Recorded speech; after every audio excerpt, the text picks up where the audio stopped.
Welcome back, my shining stars. How are you all? Hope you all are doing well.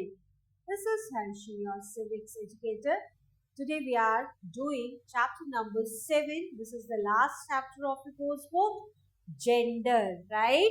So, what we are learning today, we would be covering growing up as boys and girls, gender inequality, contribution to social reformers in the field of gender equality and empowerment of women, gender inequality and government efforts to remove gender inequality.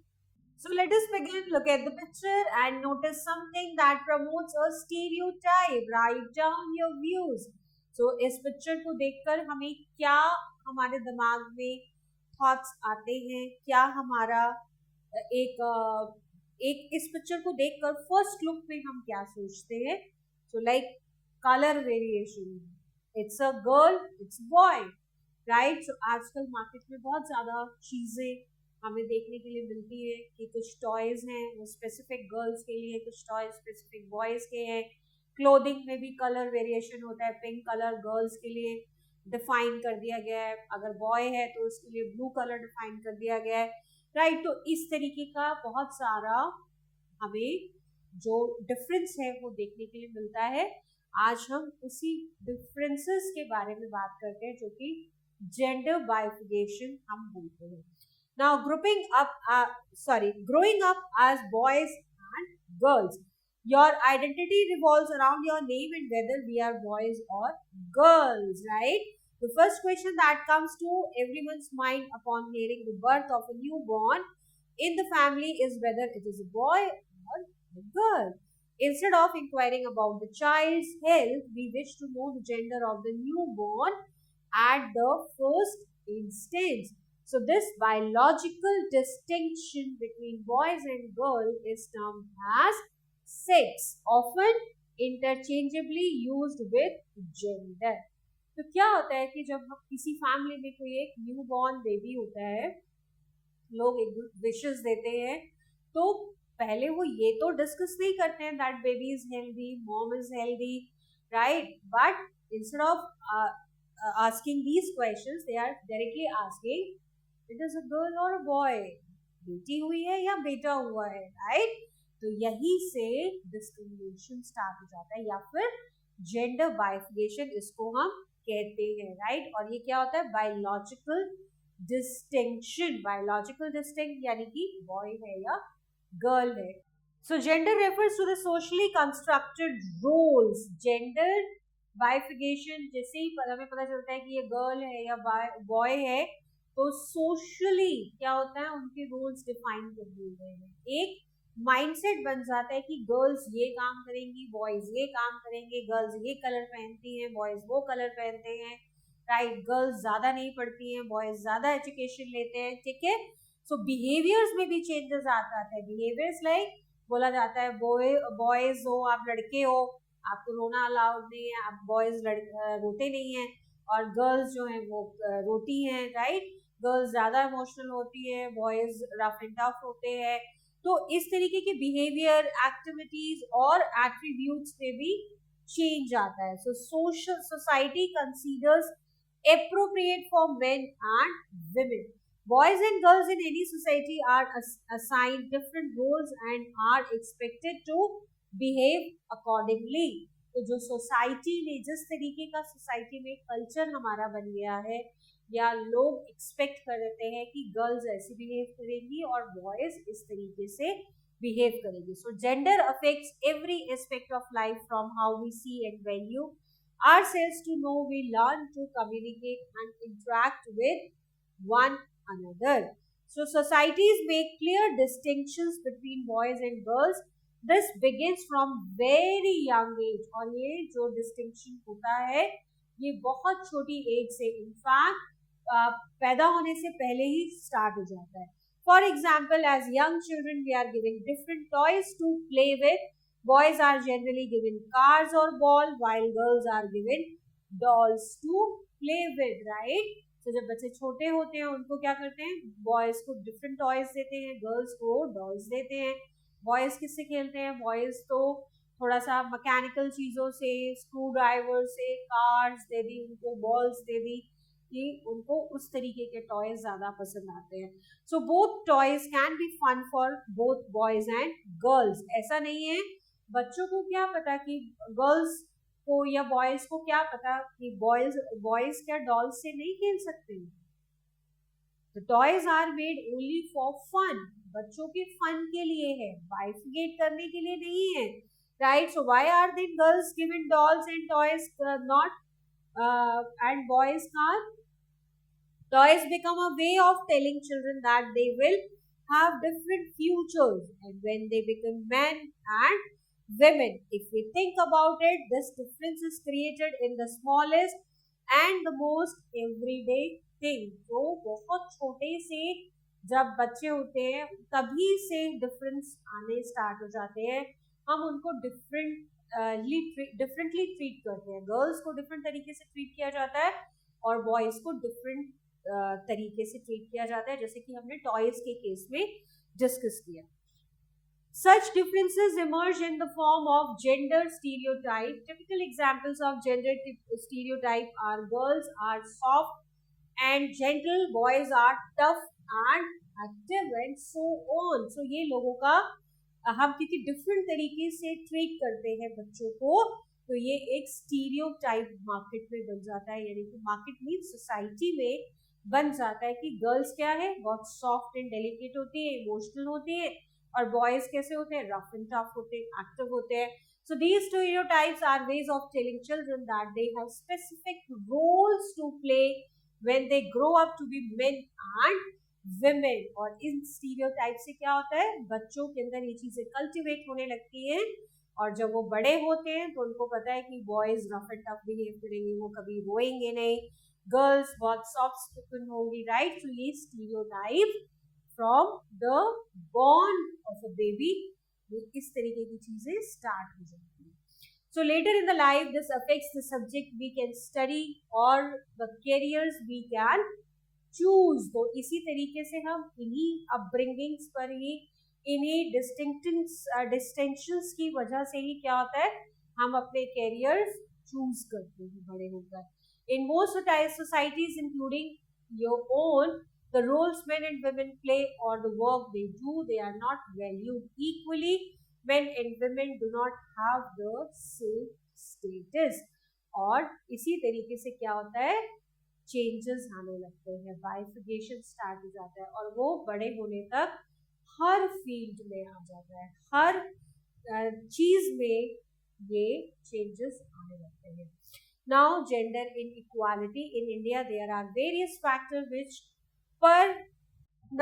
gender inequality in India, there are various factors which perpetuate gender inequality and keep the women's status low. और इन्हीं सब practices की वजह से क्या होता है, women का status आज भी low है comparatively men की. Right? So right from the childhood, they are deprived of equal access of healthcare, education and economic rights. और कहाँ कहाँ डिफरेंस देखने को मिलता है, उनको हमेशा अलग रखा जाता है, या उनको डिफरेंट चीजों में भी उनको कंपैरेटिवली बॉयज के और मेन के उनको कम फैसिलिटीज मिलती है, जैसे कि हेल्थ केयर इश्यूज. बॉयज को अगर प्रॉब्लम होती है तो उसको इमीडिएटली अच्छे डॉक्टर्स के पास ट्रीट कराने के लिए ले जाया जाता है कंपैरेटिवली वुमेन के, और गर्ल्स के उनको एजुकेशन की अपॉर्चुनिटीज भी ज़्यादा मिलती हैं, बॉयज़ को ज़्यादा पढ़ाया जाता है कंपैरेटिवली गर्ल्स के. और इकोनॉमिक राइट्स यानी कि इकोनॉमिक स्टेटस भी बॉयज़ का ज़्यादा मजबूत होता है. So gender inequality in India exist in the terms of gross population, literacy यानी कि पढ़ाई लिखाई, सेक्स रेशो मीन्स बॉयज़ ज़्यादा हैं कंपैरेटिवली गर्ल्स में. राइट? तो बॉयज का जो रेशो है वो हायर है कंपैरेटिवली वुमेन के. And socio economic status and opportunities, इन सब में डिस्क्रिमिनेशन होता है. Now gender inequality in the family, family में ये सब कैसे होता है. So gender inequality manifests itself even before the birth of a girl, because quite often parents want a boy rather than a girl. So जब baby एक बच्चा जब पैदा होने वाला होता है तो क्या होता है, मैक्सिमम फैमिलीज में, ऑल्दो अब ये इतना ज्यादा नहीं है, जैसे जैसे लिटरेसी बढ़ रही है, एजुकेशन बढ़ रही है, तो क्या हो रहा है, अब लोग इस चीज पर ध्यान नहीं देते कि हमें बेबी बॉय चाहिए या बेबी गर्ल नहीं चाहिए। बट अभी भी फैमिलीज जो ऑर्थोडॉक्स फैमिलीज हैं या जो विलेजेस में लोग रहते हैं, छोटे टाउन्स में रहते हैं, वहां पर अभी भी ये ट्रेंड है, they prefer boy, right. So they usually treat their sons and daughters differently. तो यही से क्या होता है, बेटे और बेटी में डिफरेंस स्टार्ट हो जाते हैं। While sons are given better educational facilities, daughters are expected to learn household chores and help their mother in the kitchen। तो बच्चों को, बॉयज को क्या बोला जाता है कि तुम पढ़ो, तुम पढ़ लिख के आगे बढ़ो, इनको एजुकेशन फैसिलिटीज और अपॉर्चुनिटीज ज्यादा मिलती है, और गर्ल्स को पढ़ाया नहीं जाता, उनको क्या बोला जाता है कि तुम घर के काम सीखो और अपनी मदर की हेल्प करो। In order to enable them to become good housewife और गुड मदर्स, तो ये आपको ट्रेनिंग दी जाती है कि आपको क्या करना है, गुड हाउस वाइफ बनना है बड़े होकर, या फिर good mother. So such attitudes and behaviors developing in the families reflect gender bias, और यही से क्या होता है, gender bifurcation start हो जाता है। So the gender inequality within a family structure influences and reinforces the general attitude of the children in the family, और यही चीजें क्या होती है, बच्चों में भी कल्टिवेट होती है। So the girl or the boy from a very early age knows that she is supposed to do। So they are aware कि गर्ल्स के क्या काम है और बॉयज के क्या काम है। उनको छोटे यानी चाइल्डहुड से यही जो बायस बिहेवियर होता है या एटीट्यूड होता है वो समझ में आने लगता है, and they are cultivated with it। So she has to behave keeping in mind that gender rules laid down by the society। तो उनको क्या बोला जाता है कि सोसाइटी में ऐसा ही होता है, right? Now did you know in India sex determination tests are illegal and the practitioner if caught can be severely punished। तो गवर्नमेंट ने ये एक्ट बनाया है कि ये चेक करना कि प्रेगनेंसी के टाइम पे कि ये गर्ल है या बॉय है, ये एक क्राइम बनाया, इट्स एन ऑफेंस, राइट, और ये इनलीगल है। और अगर ये इस तरीके से पकड़ा गया, कहीं पता चला, इंफॉर्मेशन नहीं और किसी ने कंप्लेन कर दी, तो क्या है, एक सीरियस ऑफेंस है। सो however despite the imposition of such measures, parental sex determination is still practiced, right? सबको पता है कि पनिशमेंट मिलती है, गवर्नमेंट पनिश करती है, लेकिन फिर भी ये प्रैक्टिसेस अभी भी फॉलो होती हैं। As a result, in many states of India, the sex ratio has dropped। The means that number of girls for every 1,000 boys has declined। तो अगर ये पता चलता है प्रेगनेंसी के टाइम पर और टेस्ट के टाइम पर कि बेबी गर्ल है, तो क्या कर दिया जाता है, उसको मार दिया जाता है, राइट, उसको पैदा ही नहीं होने दिया जाता। तो क्या हो रहा है, बहुत सारे स्टेट्स में जो बॉयज हैं वो ज्यादा है, गर्ल्स का रेशो बॉयज के कंपैरिजन में बहुत डाउन है। Gender inequality in the school, the education system plays an important role in creating and maintaining gender differences। There are many areas in our country where girls have far less opportunity of schooling than boys do, right? लड़के ज्यादा पढ़ते हैं, जबकि पढ़ने में sincere girls ज्यादा होती है, लेकिन फिर भी अपॉर्चुनिटीज किनको दी जाती है, बॉयज को दी जाती है।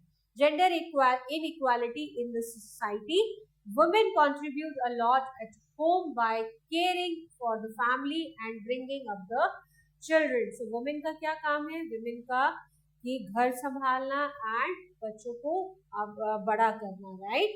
So most of the time they have to sacrifice their own comfort, happiness and career for the sake of others। और कितना ज्यादा sacrifice करती है women, अपनी इच्छाओं को, अपने कंफर्ट को खत्म करती हैं, अपनी खुशियों को, जिस चीज में उनको खुशी मिलती है बट वो उसको फॉलो नहीं कर पाती है, और अपना करियर भी स्पॉइल करती है, किसके लिए, अपनी फैमिली के लिए, right. However, the work that women do within the home is not recognized as work।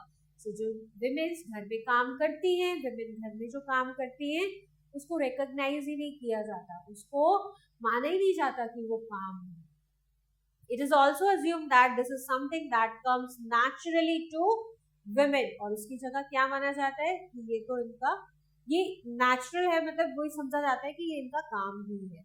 So if therefore does not have to be paid off for the society devalues this work, right? और इस काम के लिए कभी भी उनको कुछ पे नहीं किया जाता, right? और ये माना ही नहीं जाता कि ये मेहनत का काम है, वो हार्ड वर्क कर रही है, या ये समझा जाता है कि ये मतलब इनहेरिटेड समझ सकते हैं कि ये तो काम ही है विमेन्स का.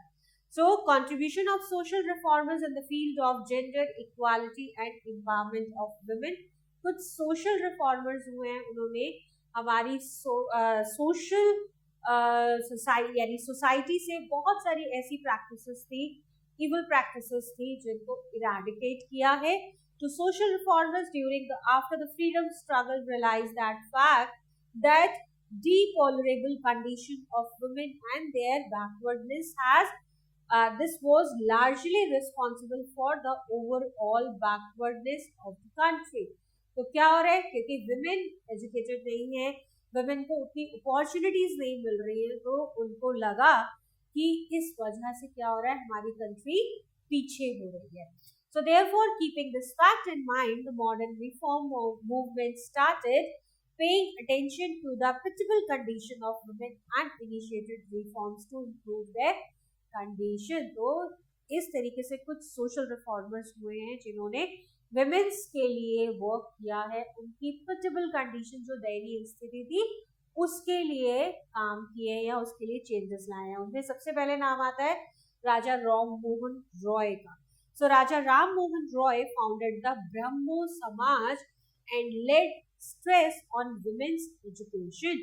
तो राजा राम मोहन राय उन्होंने किसकी स्थापना की थी, ब्रह्मो समाज की स्थापना की थी, और उन्होंने बहुत ज्यादा स्ट्रेस दिया था किस पर, विमेन्स एजुकेशन पर. So he also gave suggestion to Lord William Bentinck to prohibit the sati system. Sati system क्या था, सती सिस्टम था कि अगर किसी मैरिड विमेन का हस्बैंड उसकी डेथ हो जाती है तो क्या होता है, उसके साथ ही उसकी वाइफ को भी जिंदा जला दिया जाता है. तो ये सती सिस्टम होता है क्योंकि ये सोचा जाता था कि अब इसका हस्बैंड तो है नहीं, अब ये जीकर क्या करेगी, तो उसको भी उसके साथ जला दिया जाता था. तो राजा राम मोहन रॉय ने सती सिस्टम को अबॉलिश करने के लिए बहुत फाइट किया, बहुत स्ट्रगल किया by law. The result of these efforts was that Sati system was abolished by law.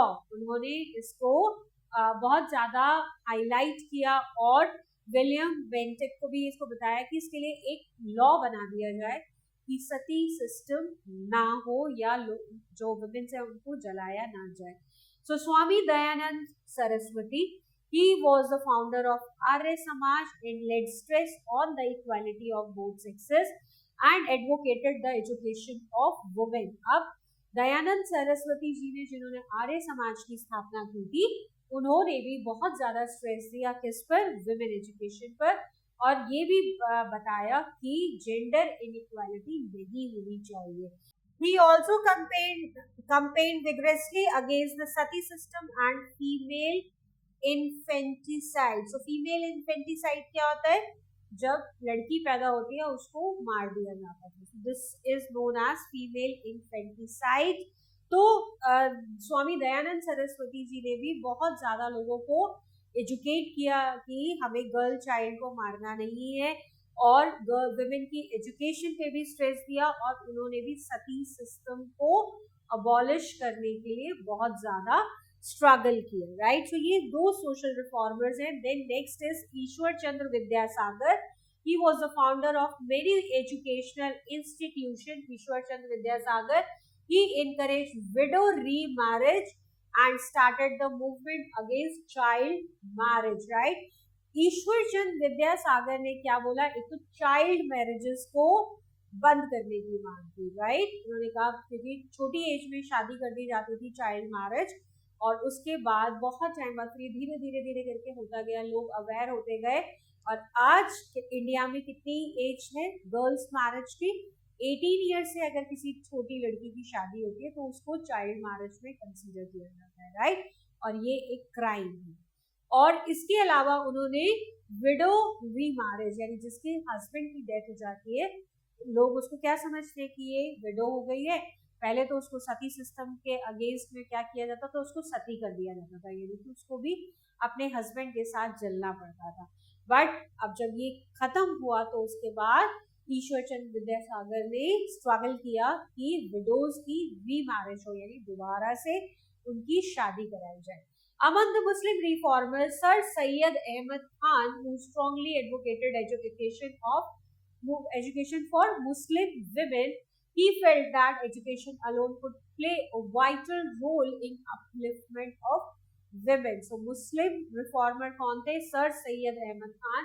उन्होंने मुस्लिम वुमेन की एजुकेशन पर बहुत ज़्यादा स्ट्रेस दिया और उन्होंने कहा कि अगर वुमेन एजुकेटेड है तो क्या है, हमारी कंट्री भी एजुकेटेड है। लिटरेट वुमेन को लिटरेट करने के लिए उन्होंने बहुत ज़्यादा एफर्ट्स दिए। The efforts of the religious and social reformers of 19th century created awareness and brought their despicable condition to the forefront. उन्होंने क्या करा, इनके एफर्ट्स थे सोशल रिफॉर्मर्स के, जिनके बारे में हमने भी पढ़ा, ईश्वर चंद्र विद्यासागर, सर सैयद अहमद खान, दयानंद सरस्वती, राइट। सो जितने भी सोशल रिफॉर्मर्स हुए थे उनके एफर्ट्स से क्या हुआ, 19th सेंचुरी में उनके एफर्ट्स के बाद क्या हुआ, वुमेन्स का स्टेटस कुछ इम्प्रूव होने लगा, राइट, कुछ इम्प्रूव। सती प्रथा अबॉलिश हो गई। इसके अलावा बात की जाने लगी किसकी, विडोज की, रीमैरिजेस की बात की जाने लगी और लड़कियों की जल्दी शादी करने पर भी रोक लगने लगी। सो इनके एफर्ट्स और विमेन एजुकेशन पर ज़्यादा स्ट्रेस दिया सोशल रिफॉर्मर्स में। So thus their efforts to some extent brought about an improvement in the condition of women. So धीरे धीरे क्या हुआ, लोग एनलाइटन होते गए, उन्हें समझ में आने लगा what is correct and what is wrong. तो धीरे धीरे लोगों ने क्या करा, इन प्रैक्टिसेस को कम कर दिया। So educational institutions were open exclusively for women. Widow marriage was gradually being accepted and polygamy and पर्दा system were looked down upon। और धीरे धीरे क्या होने लगा, विडो रीमैरिजेस पे लोग डिस्कस करने लगे, ये धीरे धीरे लोगों ने एक्सेप्ट करना शुरू किया। आज तो बहुत कॉमन है, राइट, आज उतना ज्यादा गलत नहीं समझा जाता, पहले ही इसको बहुत गलत समझा जाता था। और धीरे धीरे क्या हुआ, वुमेन एजुकेशन भी लोग उस पर जोर देने लगे। इसके अलावा जो पर्दा सिस्टम था वो भी धीरे धीरे कम होने लगा। So child marriage and sati system was legally banned and female infanticides were also prohibited by law. और कुछ लॉ फॉर्म हुए किसके लिए, जिसमें कि चाइल्ड मैरिज को एक लीगल कर दिया गया, यानी कि एक क्राइम बना दिया गया कि अगर बच्चों की 18 ईयर्स से पहले अगर लड़कियों की शादी, ऐसा नहीं है, बॉयज़ के लिए भी है, 21 ईयर्स है बॉयज़ की एज और गर्ल्स की एज है 18 ईयर्स। अगर इससे कम उम्र में शादी होती है तो उसको चाइल्ड मैरिज माना जाता है और वो इलीगल है इंडिया में। सती सिस्टम को अबॉलिश किया गया, उसके लिए एक्ट बना और फीमेल इन्फेंटिसाइड्स पर भी इसको एक क्राइम माना गया। Government efforts to remove gender inequality, right. So as has been mentioned, striving for equality is a key feature of our constitution. So constitution में समान अधिकार दिए गए हैं मेल एंड फीमेल को, लेकिन हमारी जो सोसाइटी है वहाँ पर अभी भी ये प्रैक्टिसेस जो हैं वो फॉलो होती है। In India, numerous steps have been undertaken to provide constitutional safeguards and institutional framework for women welfare activities. So कौन-कौन सी एक्टिविटीज होती हैं? The development of women has been the center focus in developmental planning since independence. So independence के बाद से क्या है, women's को opportunities दी जाने लगी हैं, उनको एक उनका status दिलाने में बहुत सारी activities government perform करती है। So there have been various shifts in policy approaches during the last 38 years from the concept of welfare in the 1970 में क्या बोला जाता था, विमेन वेलफेयर बोला जाता था। उसके बाद डेवलपमेंट आया, उसके बाद 1980s में डेवलपमेंट आया और अब क्या वर्ड यूज किया जाता है, women empowerment, right. So in 1990s now the emphasis is on the inclusion of women in decision making and their participation of the policy formulation level. और आज क्या है, आज बहुत ज्यादा हमारा अपलिफ्टमेंट हो चुका है, विमेन्स अपलिफ्टमेंट हुआ है, बहुत सारी इविल प्रैक्टिसेस अबॉलिश हुई हैं, एक्ट्स बने हैं, बहुत सारी एक्टिविटीज को क्राइम एक्टिविटीज डिक्लेयर किया गया है जो कि इलीगल प्रैक्टिसेस हैं. और आज क्या है, विमेन एम्पावरमेंट पे वर्क होता है, विमेन्स को क्या किया जाता है, उनको डिसीजन मेकिंग में भी डाला जाता है, उनसे डिसाइड किया जाता है. To enable the women to work, the government has set up several Anganwadis or child care centers in the country. तो ताकि women's को काम मिले तो क्या किया गया, आंगनवाड़ी स्टेब्लिश की गई है जिसमें ज्यादातर लेडीज वर्क करती हैं और चाइल्ड केयर सेंटर्स बनाए गए हैं. It has also made it mandatory that any organization having more than 30 women employees must make arrangement for crèche which enable child care. तो अब बड़े बड़े ऑफिसेस में वुमेन्स वर्क कर रही हैं, तो अब गवर्नमेंट ने एक टूल बनाया है जिस भी ऑर्गेनाइजेशन में 30 फीमेल से ज्यादा स्टाफ है तो क्या है, वहां पर क्रच बनाने चाहिए ताकि वुमेन्स जो है अपने छोटे बच्चों को वहां ला सके और वो खुद ऑफिस में वर्क कर सके और बच्चों के साथ कनेक्टेड भी रह सके, right. So to work outside the home and can also facilitate the education of girls. Earlier, the women had no share in their parental property. Only the sons enjoyed the right of inherit property. Right? So, parent के बाद उनकी property का अधिकार किनको होता था, boys को जाती थी वो प्रॉपर्टी. लेकिन अब नया रूल है, उसके अकॉर्डिंग गर्ल्स को भी अपने पेरेंट्स की प्रॉपर्टी में इक्वल राइट है. So this was a great injustice to the girls. Now girls have equal legal share along with their brothers in the property of their parents. In an effort to reduce harassment of women at work, the government has passed the Harassment of Women at Workplace Prevention, Prohibition and Redressal Act in 2013. It is a legislative act in India that seeks to protect women from sexual harassment at their place of work. तो ये एक act आया है 2013 में जहाँ पर हर company में एक डिपार्टमेंट बनाया गया है कि कोई भी फीमेल अब अगर उसका सेक्सुअली हैरेसमेंट होता है तो वो वहाँ कंप्लेन कर सकती है and company has to take decision on it और वो इनफैक्ट उस एम्प्लॉय को टर्मिनेट भी किया जा सकता है जो अगर एक्यूज्ड है, right. Now glossary, eliminate means to remove, disparity means difference caused by unfair treatment, right? equal treatment ना मिलना वो इसको बोलते हैं और fairly treatment ना मिलना. So this is called disparity. Harassment क्या होता है, creating problem for someone to take unfair advantages. Unfair advantages लेना और जबरदस्ती लेना, so this is called harassment. Now vigorous, this is called energetic. Quick review, gender refers to the socially constructed roles, behaviors, activities and attribute that is given society considers appropriate for men and women. Gender inequality manifests itself even before the birth of a girl because quite often parents want a boy rather than a girl. Now education system plays an important role in creating and maintaining gender differences. आजकल जितना ज़्यादा पढ़ने अगर education दी जाती है girls को तो क्या होता है, लोग चीज़ें सोसाइटी धीरे धीरे धीरे धीरे चेंज हो रही है एंड वुमेन स्टेटस अपलिफ्ट हो रहा है. Women contribute a lot at home by caring for the family and bringing up the children.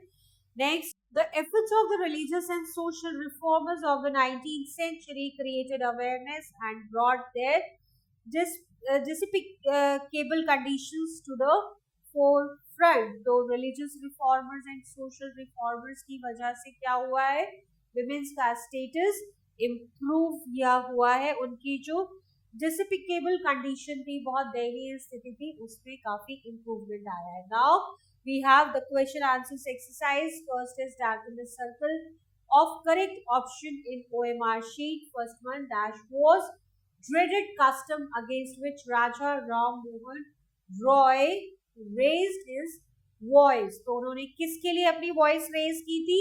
Sati custom के लिए, राइट. सो राजा राम मोहन रॉय ने सती प्रथा के लिए बहुत ज्यादा स्ट्रगल किया था और इसको अबॉलिश करवाने में उनका बहुत बड़ा रोल था. 6 and dash are two kinds of differences between men and women. So education and sex, these are two kinds of differences. So gender bifurcation hai. Without dash contribution and hard work, men will find themselves unable to work. So this is women's. When girl child is married before reaching the age of 18, it is considered as a child marriage. Next is fill in the blank. Society make the clear dash between boys and girls. So क्या होता है? Society make the clear distinction, right, between boys and girls. Next is typical example of gender inequality. Girls are soft. Stereotype. The correct answer is stereotype. So typical example of gender stereotypes: girls are soft and boys are tough. Next is Swami Dayanand Saraswati founded the Arya Samaj, and the last one dash begins at the birth of child in our society. So क्या हो जाता है? Inequality start हो जाती है जब से एक बच्चा पैदा होता है, तब से इनइक्वालिटी स्टार्ट हो जाती है. Say if the given statement is true or false. First statement is the biological distinction between boys and girls is termed as sex. This is true. Next is parents usually treat their sons and daughters differently. Again, true. Raja Ram Mohan Roy founded Arya Samaj. This is false. He founded Brahmo Samaj. And crèche is related to boys. Again false. It is for both boys and girls. Next is answer the following question. So children, first question is how does gender inequality arise in a family? तो एक family में gender inequality कैसे arise होती है, कैसे बढ़ती है? Answer is in a family gender inequality arise due to traditional beliefs. जो पुराने बिलीव्स हैं, ट्रेडिशनल बिलीव्स हैं, उनकी वजह से बढ़ती है. And practices that assign specific roles and responsibilities based on genders. इसकी वजह से भी इनइक्वालिटीज राइज होती है एक फैमिली में कि ये रोल डिफाइन कर दिए जाते हैं कि जैसे घर को टेक केयर करना सिर्फ वुमेन्स का वर्क है, बॉयज़ का नहीं है. कुछ काम ऐसे होते हैं जो सिर्फ बॉयज़ करते हैं, जैसे मार्केटिंग का काम है, बाहर के काम है, वो बॉयज़ करेंगे, वो गर्ल्स नहीं करेंगी, वुमेन्स नहीं करेंगी. फाइनेंशियल डिसीजन लेने का हक वुमेन्स को नहीं है, सिर्फ मेंस को है. इस तरीके की कुछ रोल्स एंड रिस्पॉन्सिबिलिटीज होती हैं जिसकी वजह से फैमिली में जेंडर इनइक्वालिटी अराइज होती है. For example, if boys are expected to pursue education and girls are expected to take care of household chores, right? So इस वजह से भी होती है. जैसे बॉयज़ को बोला जाता है कि तुम पढ़ाई करो, उनको ज़्यादा एजुकेशनल अपॉर्चुनिटीज दी जाती है, और गर्ल्स को बोला जाता था क्या कि आप अपने घर की देखभाल करो. It perpetuates inequality. Additionally, unequal distribution of resources such as healthcare, education, opportunities or earning opportunities, etc. Next is enlist 5 crimes against women. So these are female infanticides. बच्चे को एक अगर गर्ल चाइल्ड है उसको पैदा होते मारना, this is a crime. Child marriage, sexual harassment and dowry death, right? So dowry death भी एक offense है, crime है. What are the economic aspects of gender? So this includes disparities in wages, employment opportunities, property ownership, and access to financial services like credit and loan based on gender. Question number 4, write about the gender discrimination between boys and girls in a family. So this answer is similar to the first answer. So you can write down the same answer in this question as well, right? So that's it for this chapter, children. We have completed our civics today. We will meet in the next class. Till then, bye and take care.